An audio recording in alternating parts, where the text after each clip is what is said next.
Itong Tucson-Ra 9034 na compression tweeter ang papalit ko dito sa Daichi na CD30. So bakit ko papalitan?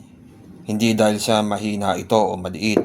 Ang totoo, mas malakas ito kaysa dito. Bagamat mas maliit ang voice coil nito, pero mas mataas ang sensitivity kaya mas malakas siya dito sa Tucson-Ra. Maganda naman ang tunog nito, gustong gusto ko, warm ang tunog. Kaya lang, medyo nasasapawan niya ng konti si Crown. Susubukan ko itong Tucson-Ra. Ang sensitivity nito ay 95 dB. Ito namang Daichi, ang sensitivity ay 102 dB. Kung napanood nyo noon yung video ko, nung una kong in-upload tong speaker, ito yung nakakonect dun sa sound test natin. Hello guys, may small event tayo dito.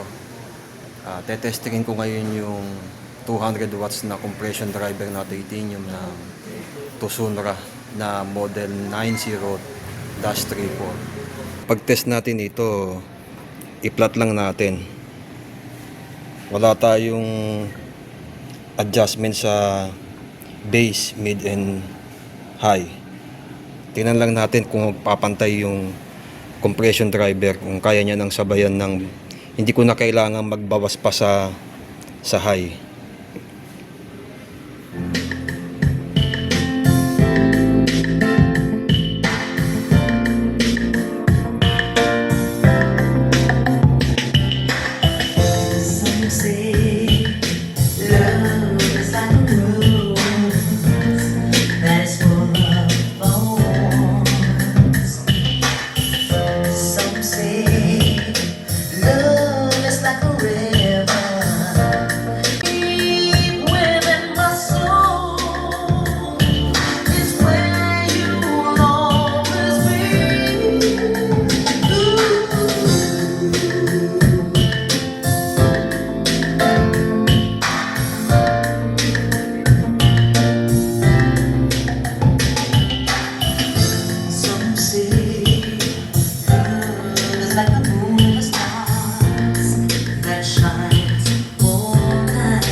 A man like you, oh, kiss me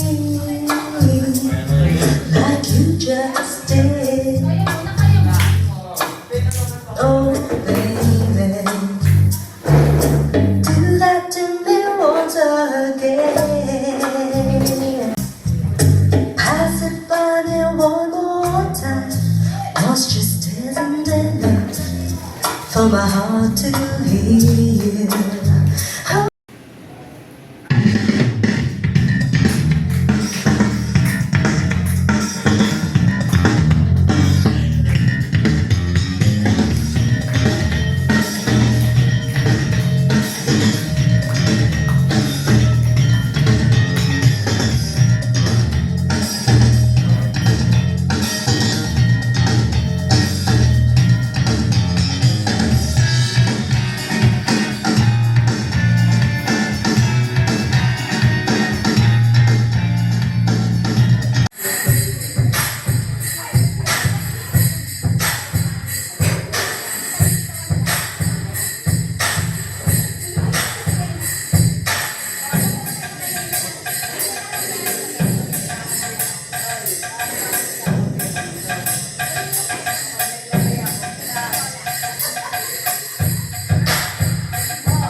Hello, sound check.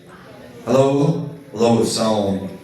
Hello, mic testing, 1, 2. So, ito ang aking trick. Dahil maliit lang yung ating woofer, 8 inches lang, kahit mataas ang sensitivity. Common sa mga compression driver ang mataas ang sensitivity. So, kahit malaki ang voice coil niya, pero hindi naman kataasan ng sensitivity, match pa rin siya sa maliit na woofer. Maliban kung malaki ang woofer sa two-way system, Okay lang din ang matataas ang sensitivity ng tweeter o ng compression driver.